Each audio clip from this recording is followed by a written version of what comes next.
নিটোল tata নিবেদিত DBC নিউজের নিয়মিত আয়োজন সংবাদ সম্প্রসারণে সবাইকে স্বাগত জানাচ্ছি। আমি ফাহমিদা শম্পা। দিনের বাছাই করা সংবাদ এবং এর পর্যালোচনা নিয়ে সংবাদ সম্প্রসারণে আজ অতিথি হিসেবে অনলাইনে যুক্ত আছেন বাংলা বিচিত্রার সম্পাদক সুভাষ সিংহ রায় এবং ঢাকা বিশ্ববিদ্যালয়ের ইসলামের ইতিহাস ও সংস্কৃতি বিভাগের অধ্যাপক ডক্টর এম সিদ্দিকুর রহমান খান।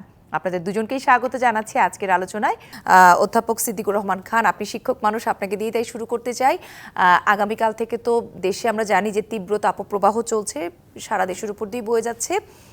এক সপ্তাহ ছুটিকে বর্ধিত করে আগামীকাল থেকে স্কুল কলেজ খুলে দেওয়া হচ্ছে। সীমিত সময়ের জন্য খোলা হচ্ছে, ক্লাসের সময় কমিয়ে আনা হয়েছে, পাশাপাশি অ্যাসেম্বলিও বন্ধ রাখা হয়েছে। কিন্তু তারপরেও এই সিদ্ধান্ত নিয়ে কিছুটা সমালোচনা রয়েছে। অনেকেই বলছেন যে এই গরমটা কমে গেলে বা এই তাপ প্রবাহটা কমে গেলে হয়তো স্কুল কলেজগুলোর সিদ্ধান্ত নিলে ঝুঁকির বাইরে থাকতো শিশুরা। আপনি কি মনে করেন? শম্পা, আপনাকে ধন্যবাদ জানাচ্ছি এবং আমার সাথে সুভাষ সিংহ রায় দাদা আছেন, তাকে শুভেচ্ছা জানাচ্ছি এবং দর্শকদেরকেও শুভেচ্ছা।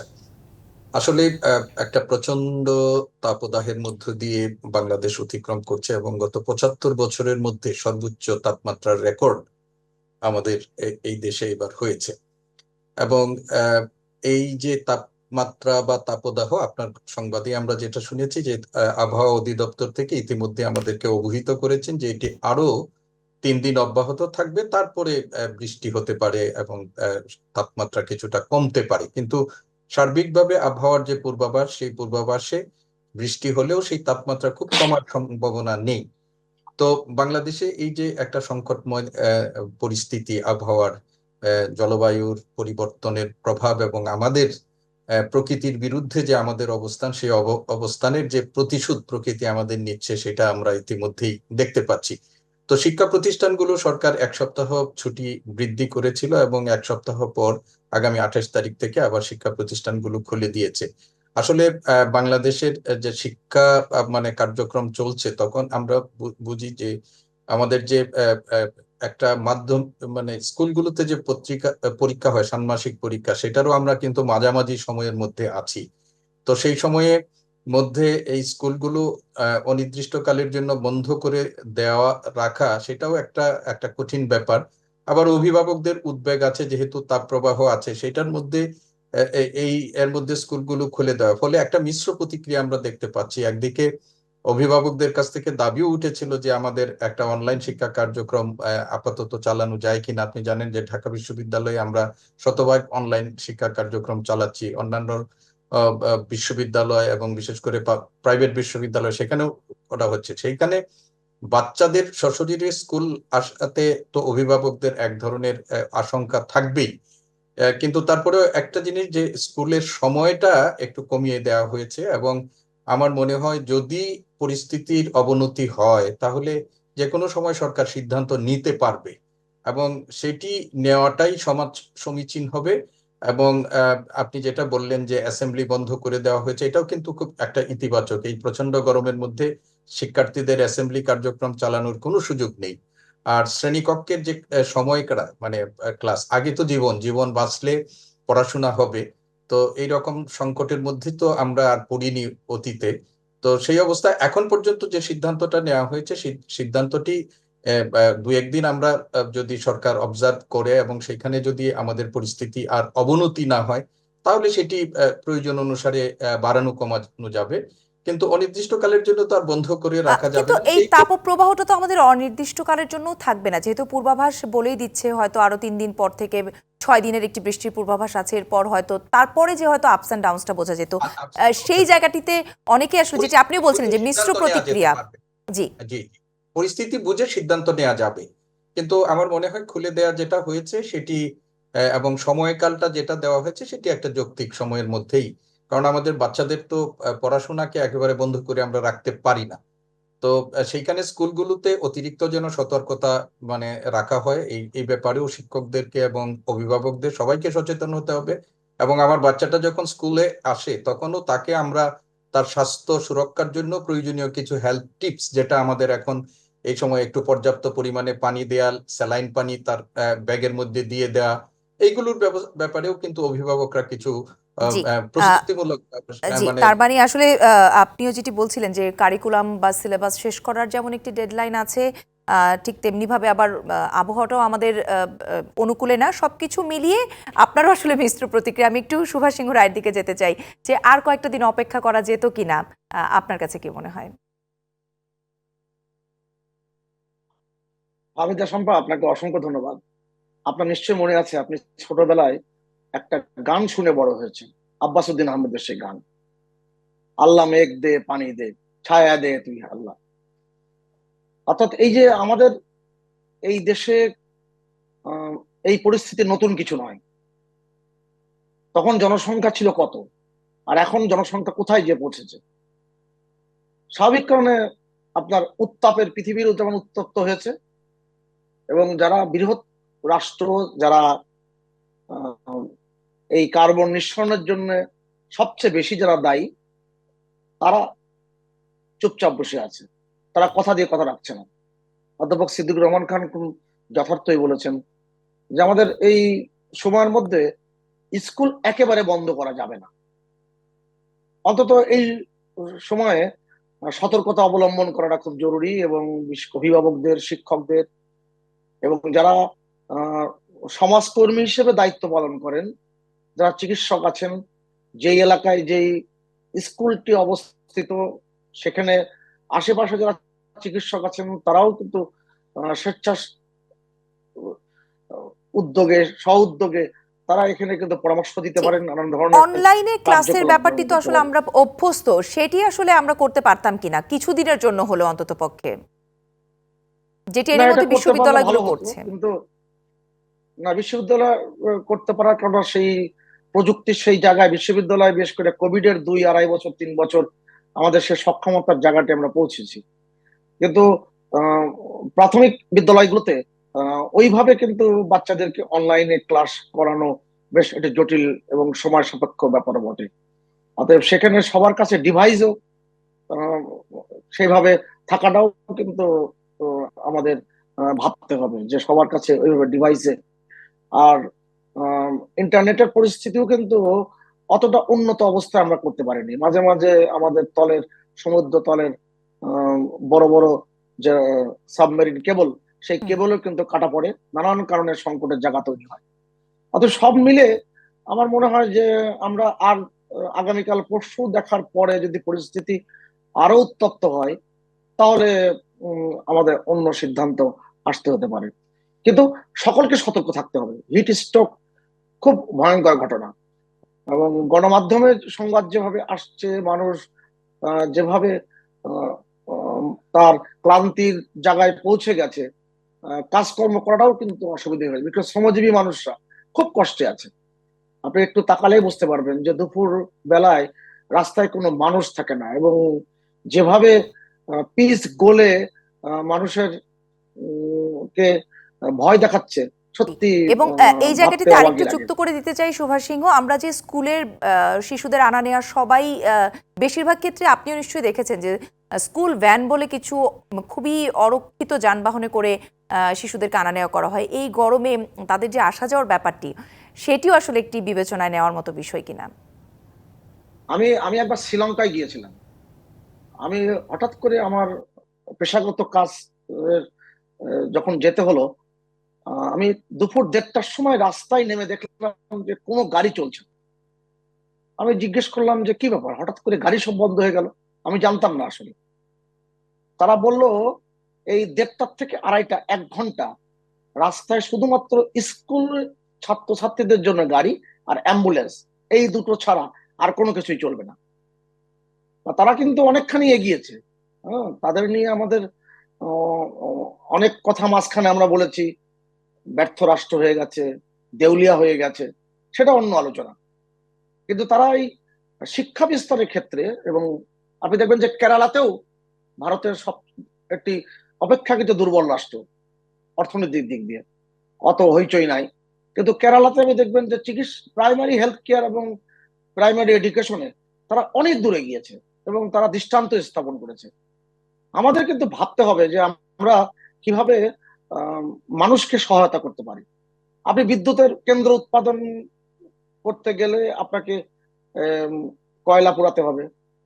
আপনাকে আজকে যদি অফিস আদালত থেকে শুরু করে শিক্ষা প্রতিষ্ঠান চালাতে গেলে আপনার শীতাতাপ নিয়ন্ত্রিত ব্যবস্থাপনা আনতে হবে। আহ, এইগুলোকে কিভাবে মিনিমাইজ করা যায়, জি কতটা কার্বন নিঃসরণ কমানো যায়, জি কারণ এই যেটা আপনি জানেন জীবাশ্ম জ্বালানির যে ব্যবহার 2030 সালের মধ্যে মানে কার্বন নিঃসরণ সেটা 50% আনার প্রতিশ্রুতি দিয়েছিল প্যারিস যে উম, যে বৈঠকটি হয়েছিল। জি কিন্তু বরঞ্চ কমাইতে নয়, কমে কমানো তো দূরের কথা, এবং এই কয়েক বছরে আরো অনেক অনেক জি বেড়ে গেছে। তার মানে খুব আমাদেরকে দুর্ভাগ্যজনক আসলে বিষয়। যেটি আপনি বলছিলেন যে শিক্ষা প্রতিষ্ঠানগুলো বন্ধ থাকুক, সেটা আসলে অভিভাবকরাও নিশ্চয়ই চান না, তারাও শিক্ষার্থীদের ভবিষ্যৎ নিয়ে চিন্তিত, কিন্তু শিক্ষার জন্য এই পরিবেশকে মাথায় রেখে, পরিবেশ পরিস্থিতিকে মাথায় রেখে সেই উপযুক্ত ব্যবস্থাগুলোও কিন্তু সময় পরিবর্তন করে আমাদেরকে নিতে হবে। একটি বিরতি থেকে ঘুরে এসে বাকি আলোচনা শুনতে চাইব। নিটোল টাটা নিবেদিত সংবাদ সম্প্রসারণের সময় হয়েছে একটি বিরতির, সঙ্গেই থাকুন। বিরতির পর আবারও স্বাগত নিটোল টাটা নিবেদিত সংবাদ সম্প্রসারণের সাথে আছেন বাংলা বিচিত্রার সম্পাদক সুভাষ সিংহ রায় এবং ঢাকা বিশ্ববিদ্যালয়ের ইসলামের ইতিহাস ও সংস্কৃতি বিভাগের অধ্যাপক ডক্টর এম সিদ্দিকুর রহমান খান। অধ্যাপক সিদ্দিকুর রহমান খান, উপজেলা নির্বাচন প্রসঙ্গে একটু আসি। বলা হচ্ছে বিএনপির ইতিহাসে প্রথমবারের মতো, এটি তাদের দল থেকে আসলে বলা, ৭৩ জনকে এত বড় সংখ্যায় তাদের কর্মীদেরকে তারা বা নেতাকর্মীদেরকে নির্বাচনে অংশ যারা নিচ্ছেন তাদেরকে বহিষ্কার করেছে। এই প্রথমবারের মতো এত বড় একটি সংখ্যা। কিন্তু আমরা দেখেছি রাজনীতিতে সব দলেরই কম বেশি বহিষ্কার করছে, আবার কিছুদিন পরে দলই ফিরিয়ে আনছে। তাহলে এই যে বহিষ্কার করে বিএনপি বার্তা দেবার চেষ্টা করছে, কিছুদিন পরে যে তাদের আবার ফিরিয়ে আনবে না, তার তো কোনো আসলে নিশ্চয়তা নেই। তাহলে এই বহিষ্কারাদেশের মানে মাজেজাটা কি? হুম আপনাকে আবারও ধন্যবাদ জানাচ্ছি। আসলে ষষ্ঠ উপজেলার 4 ধাপের নির্বাচনের প্রথম ধাপের নির্বাচন 8 মে অনুষ্ঠিত হবে এবং এই ধাপের নির্বাচনে দলীয় সিদ্ধান্ত অমান্য করে নির্বাচনে অংশ নেওয়ার জন্য ইতিমধ্যেই বিএনপি তাদের কিছু নেতাকর্মীর বিরুদ্ধে ব্যবস্থা গ্রহণ করছে এবং আপনি যেমনটা বললেন যে 73 জনের বিরুদ্ধে ব্যবস্থা গ্রহণ করেছে ইতিমধ্যেই। এবং এই ব্যবস্থা গ্রহণ বিএনপির পক্ষ থেকে বলা হয়েছে যে অব্যাহত থাকবে, কেউ যদি দলীয় শৃঙ্খলা মানে আরো লঙ্ঘন পরের ধাপেও যদি কেউ এই ধরনের ধৃষ্টতা দেখায়। লঙ্ঘন করে। আমরা দেখলাম যে আপনাদের সংবাদেই দুজন বিএনপির গুরুত্বপূর্ণ এবং প্রভাবশালী নেতার সাক্ষাৎকার এখানে প্রচার করা হয়েছে এবং সেই সাক্ষাৎকারে আমির খসরু মাহমুদ চৌধুরী, তিনি দলের স্থায়ী কমিটির সদস্য, তিনি বলেছেন যে দলের একটা দল যখন হয়, যে কোনো দলেরই দলের সিদ্ধান্ত যেটি থাকে, কোনো কেউ যদি সেই দলের নীতি আদর্শে বিশ্বাসী থাকে এবং সেই দলের নেতা কর্মী হন, তাহলে দলের সিদ্ধান্ত তারা মেনে চলবেন, সেটাই প্রত্যাশিত, এবং না হলেই দলের গঠনতন্ত্র অনুযায়ী তাদের বিরুদ্ধে ব্যবস্থা গ্রহণ করা হয় এবং সেটি আগামী দিনেও হবে, সেই কথা তিনি বলেছেন। আবার আপনি জয়নাল আবেদিন ফারুকের বক্তব্যের মধ্য দিয়েও কিন্তু একটু আগে যেটা বলেছেন যে ইঙ্গিত একটা রয়ে গেছে, যে সেই ইঙ্গিতটা হচ্ছে যে কেউ যদি দলীয় শৃঙ্খলা ভঙ্গ করে, সেই অপরাধ করে পরবর্তীতে যদি সে তার উপলব্ধি হয়, তাহলে সেই ক্ষেত্রে দল অভিভাবক হিসাবে সংগঠন তাদের বিরুদ্ধে। আপনি গাজীপুরের, আপনি মনে আছে জাহাঙ্গীর আলমের কথা, আপনি জি বিএনপির কথা একটু আগে বলেছেন যে কম বেশি এরকম বহিষ্কারাদেশ কিন্তু যারা ক্ষমতাসীন রাজনৈতিক দল বা অন্যান্য দল, সেগুলো কিন্তু বহিষ্কার করা হয়, আবার সময়ের পরিবর্তনে সেটি প্রত্যাহারও করা হয়। এটি রাজনৈতিক সংস্কৃতির একটা অংশ হয়ে গেছে। এবং এটি যেটি আপনি বললেন যে মাজেজাটা হচ্ছে যে এই তাৎক্ষণিকভাবে এই সিদ্ধান্তগুলো গ্রহণ করে অন্যদেরকে একটা বার্তা দেওয়ার চেষ্টা করা হয়, নিবৃত করার একটা চেষ্টা করা হয়, এতে হয়তো কিছুটা সুফল কখনো আসে। সিদ্দিকুর রহমান খান, এই যে বার্তা দেবার চেষ্টা, সেটা আমরা অতীতে সিটি কর্পোরেশন নির্বাচন বা আরো যে ছোট বড় নির্বাচনগুলো হয়েছে সেখানে কিন্তু দেখেছি এই বার্তা কিন্তু বিএনপি দিয়েছে বহিষ্কার করে। কিন্তু প্রশ্ন হচ্ছে তারপরও কেন এই যে মানে দলের নির্দেশ অমান্যকারীদের সংখ্যা আমরা দেখছি দিনকে দিন বাড়ছে। তাহলে কি বলতে পারি যে তৃণমূল বিএনপি কিছুটা কেন্দ্র থেকে হতাশ হয়ে বা কেন্দ্র এবং তৃণমূলের দূরত্ব তৈরি হচ্ছে বা অস্পষ্টতা বাড়ছে, এই ধরনের কোনো কি আমরা সমীকরণে আসতে পারি? দেখুন, একটা জিনিস আমরা লক্ষ্য করেন আপনি, আওয়ামী লীগ এই নির্বাচনে একটা কৌশলের অবলম্বন করেছে, ফলে দেখা যাচ্ছে যে এই নির্বাচনে উপজেলাতে যারা নির্বাচন করছেন, প্রথম ধাপে 16টা উপজেলায় বিনা প্রতিদ্বন্দ্বিতায় হয়ে গেছে, বাকিগুলোতে যে প্রতিদ্বন্দ্বিতা হচ্ছে সেখানে কিন্তু আওয়ামী লীগের প্রার্থীরাই মানে বলেন এরাই মূলত পরস্পরের প্রতিদ্বন্দ্বী। আজকে যদি আওয়ামী লীগ দলীয় সিদ্ধান্ত অনুযায়ী দলীয় প্রতীক বরাদ্দ দিয়ে যদি নির্বাচন করতো, প্রত্যেকটা উপজেলাতে আপনি দেখতেন 1-2 জন করে স্বতন্ত্র প্রার্থী সেখানে হয়ে যেত। এবং সেটাই যেহেতু স্থানীয় সরকার নির্বাচন এবং তাদের একটা প্রত্যাশা থাকে, সেই প্রত্যাশার মধ্য দিয়ে এটা হচ্ছে। এবং যারা ক্ষমতাসীন আছেন তাদের মধ্যেও আমরা অতীতে এই নির্বাচনের মধ্যে দেখেছি আমরা যে দলীয় সিদ্ধান্তকে উপেক্ষা করে অনেক জায়গায় প্রার্থী হয়। 1800 প্রার্থী এই নির্বাচনে, 1800-এর বেশি প্রার্থী সেখানে নির্বাচনে প্রতিদ্বন্দ্বিতা করছে। সেখানে 73 জন বিএনপির প্রার্থী যারা দলীয় সিদ্ধান্ত উপেক্ষা করে সেখানে নির্বাচন করছে। এবং এই ধরনের বড় দলের মধ্যে দিয়ে, এবং যে দলটি দীর্ঘদিন মানে ইলেকশন থেকে বিরত থাকছে, এবং তাদের একটা দলীয় সিদ্ধান্তই হচ্ছে যে বর্তমান সরকারের অধীনে তারা কোনো নির্বাচন। এই জায়গায় তৃণমূল বিএনপি কিন্তু বারবার যারাই আসলে অংশ নিচ্ছে নির্বাচনে তারা বলছে যে আমরা আর কত ধৈর্য ধরবো, আমরা স্থানীয় লোকজনদেরকে নিয়ে নির্বাচন করি, তাদেরও তো একটি প্রেশার আছে বা আমাদেরকে তো স্থানীয় জায়গায় নির্বাচন করতে হবে। তার মানে তৃণমূল বিএনপির অনেকেই কিন্তু নির্বাচনমুখী। আমি এই জায়গাটিতে সুভাষ সিংহ রায়ের কাছে একেবারে স্পেসিফিকলি জানতে চাইবো যে আপনার কাছে কি মনে হয় কেন্দ্র এবং তৃণমূলের মধ্যে কোনো দূরত্ব আপনি লক্ষ্য করছেন কিনা বিএনপির ক্ষেত্রে? আমাদের সম্পর্কে একটু মজা করেই বলি, ভারতে যেমন কংগ্রেস আছে তেমন তৃণমূল কংগ্রেসও আছে। বিএনপির মধ্যে অনেক বিভাগ আছে, অনেক বিভক্তি আছে। তৃণমূল বিএনপির কথা যখন আপনি বললেন, আপনি বলতে চেয়েছেন ওই অর্থে যারা তৃণমূলে রাজনীতিটা করেন সেটাই বলতে চেয়েছেন, কিন্তু আমার কাছে মনে হলো হঠাৎ করে তৃণমূল বিএনপি নামে আবার নতুন সংগঠনের জন্ম হলো।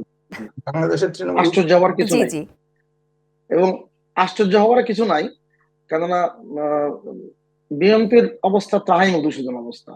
সেক্ষেত্রে তারা যে সিদ্ধান্তগুলো এখন নিচ্ছেন, কে যে কারে বহিষ্কার করছে আর কখন কোন নেতা কোন কথা বলছেন, যেটা অধ্যাপক এম সিদ্দিকুর রহমান খুব স্পষ্ট করে বলেছেন। দুইজনের সাক্ষাৎকার দেখিয়েছেন অংশ বিশেষ, দুজনে পুরো বিপরীতমুখী বক্তব্য দিয়েছেন। একজন বলেছেন গঠনতন্ত্র মানতেই হবে, আপনি যদি দল করেন গঠনতন্ত্র আপনাকে মানতে হবে, সেটা আপনার পছন্দ হোক আর না হোক।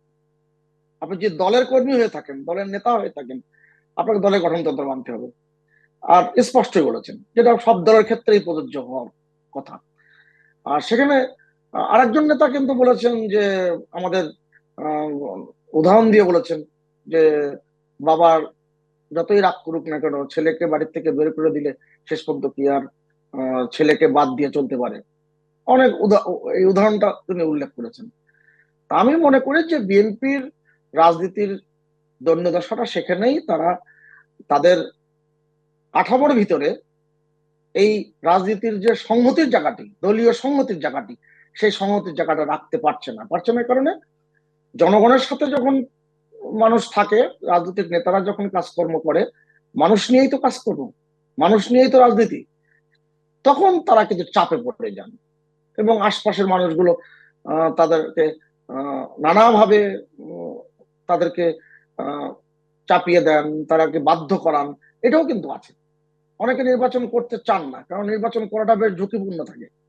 এখানে অর্থের বিষয় আছে এবং নানান ধরনের সমীকরণের ব্যাপার আছে, এই মহল্লার বিষয় আছে, এবং নদীর এপার নদীর ওপারের বিষয় আছে।